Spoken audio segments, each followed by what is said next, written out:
Good morning, everybody. My name is Nathalie Paquet and I will be your webinar moderator today. Welcome to our first 10-10 webinar of this year. Today we are pleased to present you the CEN-CENELEC Guide 31 on competition law for participants in CEN and CENELEC activities. And to guide us through all competition aspects when contributing to the standardization work and to introduce this guide, I'm here with my colleague Bardo Schettini, who is the Director of the Legal Affairs Directorate at CCMC. Thank you, Nathalie. Good morning to everybody, and if it is not too late, it's never too late. A Happy New Year to all of you. The objective of this webinar will be to drive you a bit on the environment of competition law. As we have, the CEN and CENELEC have published this new Guide 31 on exactly on competition law and standardization. So to drive you through the subject and to see how competition law interacts with our work in standardization, then to give you some hints on Guide 31, and of course finally to reply to your question and also give you some key learning points just to retain. Now, first of all, just to avoid confusions, when we talk about competition law, in Europe we use this word, so very often you will see it. However, there are also other ways to call it, especially for instance in the US it is called antitrust law. In some countries, in Russia for instance, or even in Switzerland, they are called anti-monopoly law. Whatever name you want to give it, in any case is always the same issue. So don't get confused if somebody speaks about antitrust authorities means competition authorities, and the other way around. Let's say on a more formal basis, what is competition law when we talk about it?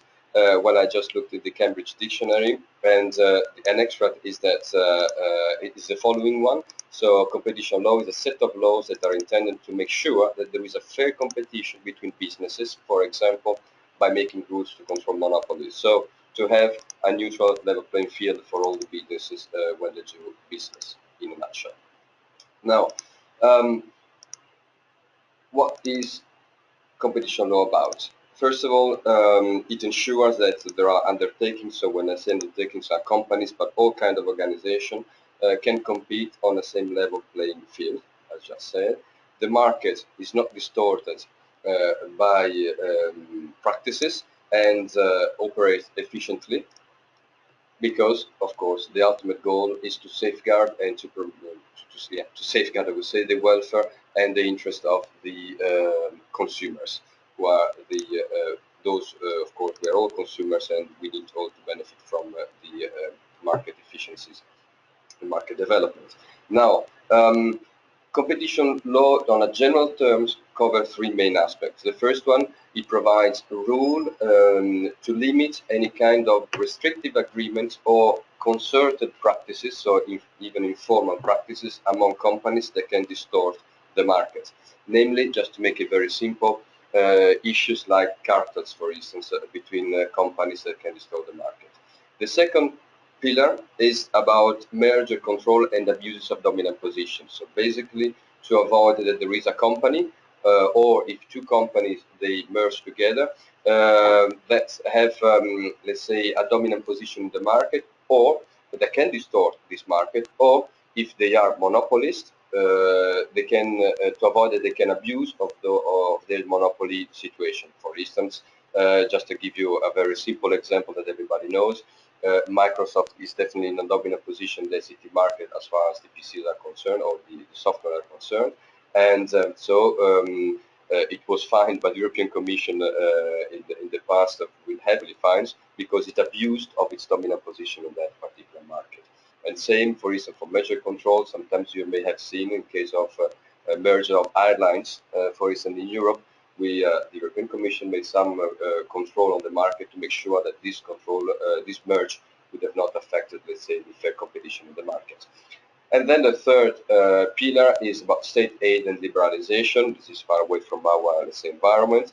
state aid means that the public authorities, they do not make sure that public authorities do not provide financial support, for instance, to a certain category of undertakings, so companies, for instance, that will lead to have a market distorted.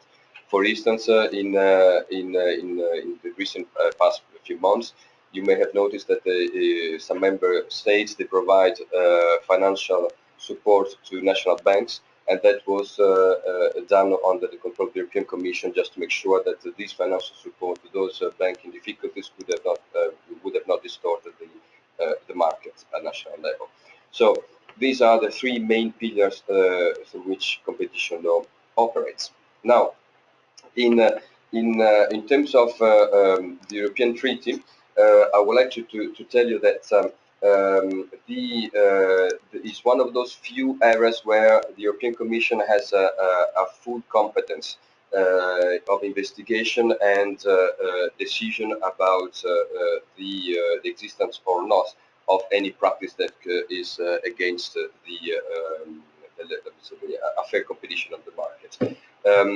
So that's the reason why it is very important just to know that the fundamental law here that drive the actions of the Commission as the EU antitrust or the EU competition authority is in the Treaty on the Function of the European Union itself. And namely, there are just few articles. I will not get into the details, of course, of the article, but just for you to know, because they are relevant also for us. Article 101 is the one that forbids basically concerted practices that restrict or distort the competition at European level. So, as I said before, basically formal or informal characters among undertakings.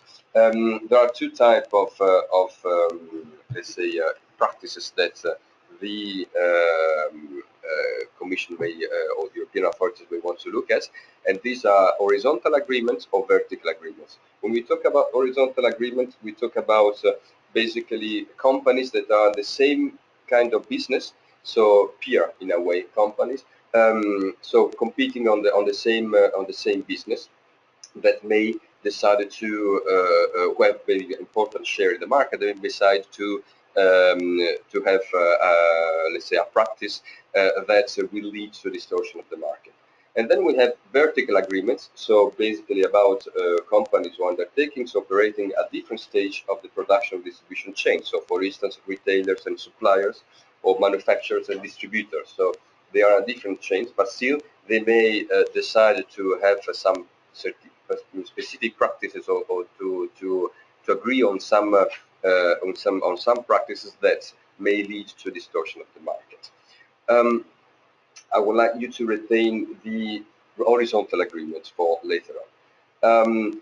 The second important article is 102, so the following one, which is about dominant position, which per se are accepted.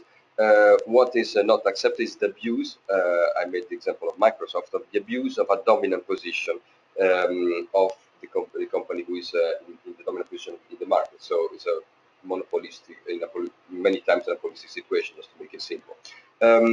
And of course, since we are talking about European law, we also need to link it to the trade between the member states, of course.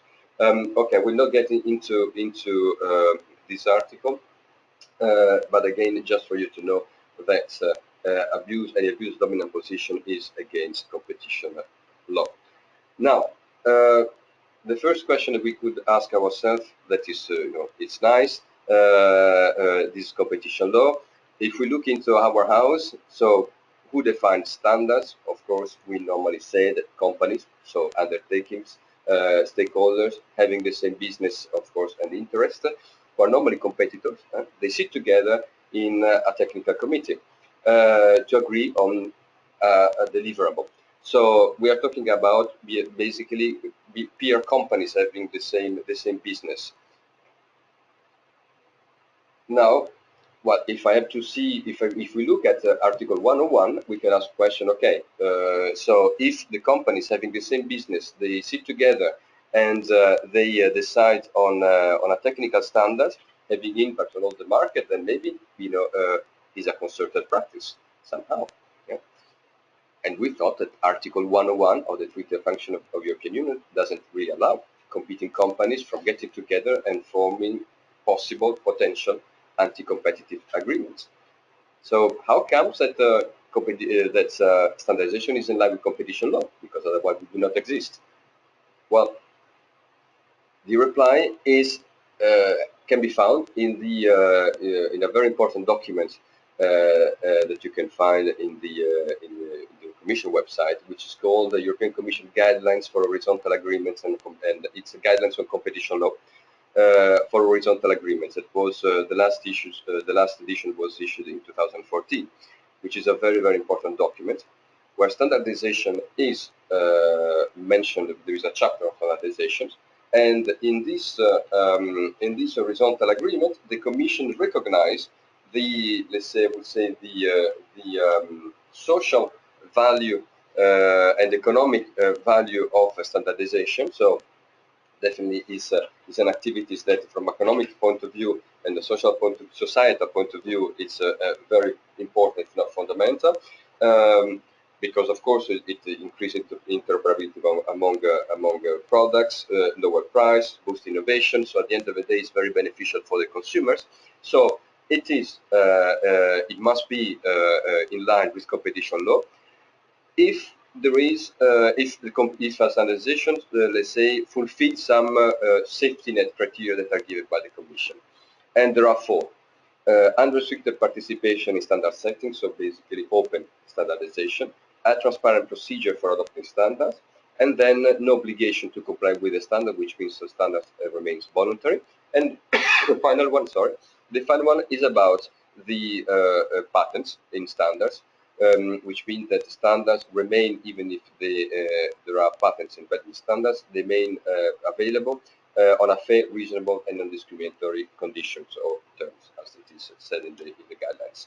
So, of course, we fulfill, as far as CEN and CENELEC are concerned, we fully fulfill all these criteria in terms of openness and transparency, consensus, non-compulsory of our standards, and trend conditions. So that's the reason why we are fully in line with the competition law. Before talking about Guide 31, I would also like to mention to you that we are, as I said, we are well equipped. We have all the rules in our tender regulations, and we have two very important guides. One is Guide 8 concerning patents and standards, and it is very much relevant not only for the to meet the safety net, as I just mentioned, on the friend condition. For those of you who are familiar with the issue of patent standards, you know what I'm talking about. But also because Guide 8 will allow us to avoid the situation of having somebody who is the patent holder in a standards to be or to reach to be of abusing of his dominant position.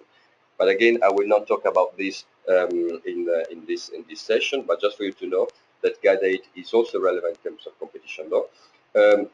We are now focusing essentially on Guide 31, and Guide 31, as you know, was approved in December last year, and is the result of quite let's say an intense work that we made with also in coordination with us and IC, and also following some exchanges we had with ETSI on the respective, let's say, policies in that particular area. And that was approved. It's a quite short guide, and that was approved by the General Assemblies of CEN and CENELEC last year. Now,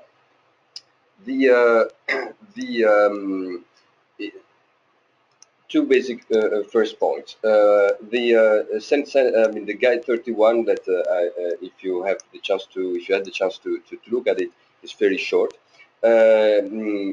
Gives some important message. The first one is that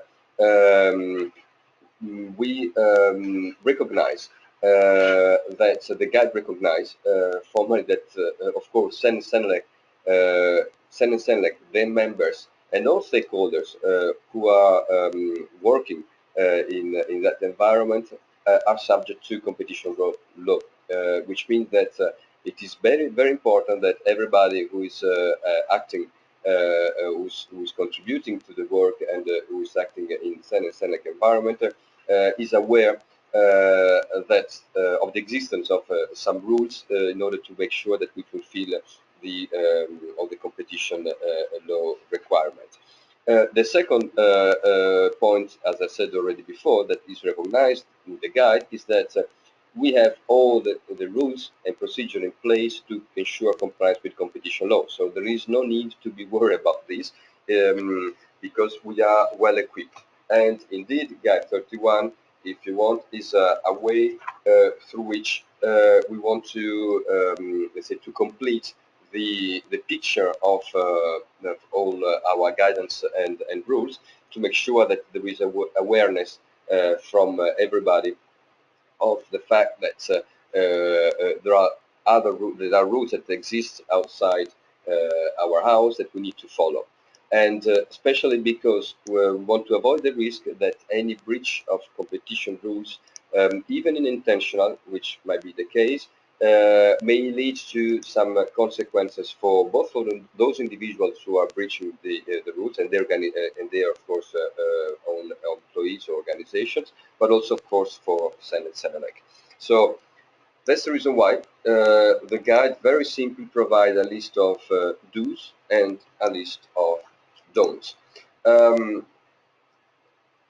I will invite you, of course, to read the guide to have the full list of do's and don'ts.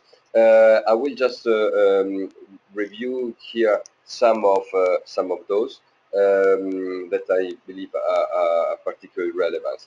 So the first one, of course, is please follow the tender regulations and all the guidance documents to make sure that you don't incur in any breach. It would be important to review the agenda of the meeting, especially of technical committees, for instance, to make sure that in the agenda there is no items that may be conflicting with the principle of competition law. Before, when you are in a meeting, please just consider that if you exchange, let's say, sensitive information regarding commercial behavior of competitors that may sit in the same table with you, that could allow to be seen as a let's say as a potential concerted practices. If of course then leads to such a behavior later on. So in case that you see that there is a potential share or somebody in the table is sharing sensitive commercial information, please be aware that consider carefully, be aware that this may not really be allowed. That's to say that please take it seriously if such exchanges, strategic or commercial exchanges are raised or improperly raised during discussions. For instance, if there is a discussion about prices among two competitors or market strategies, please take immediate actions if you have any doubt, and ask maybe the chair to suspend the meetings or to adjourn the meetings if the person who is sharing this information insists in doing so. Of course, we are talking about here commercial, sensitive, strategic information among competitors. So if this information is publicly available in one way or the other, feel free to share it. Of course, there is no problem because it is public information. Whenever you have an issue regarding the dissemination, copyright, and sales, we have a guide, which is Guide 10, that deals with all these practices. So you can easily refer to this guide whenever there is you have a doubt. And as I said before, in case there is an issue related to a patent, or an essential patent, or a patent that could be essential for the development of standards. As I said before, we have Guide 8. In Guide 8, you will find all the information regarding how to deal with these particular subjects. So please use them. They are of course available, for, freely available, fully available also in the CEN and CENELEC website. Now for the don'ts, just as I said before, please do not share any information on pricing or sensitive information that is not publicly available. Don't engage in any discussion with your competitors about market sharing, sharing of territories, customers, distributors, or suppliers, and that never take for granted that certain practices, maybe an existing practices is compliant with competition law, because has been like this for the past years, because we never know. So just watch out.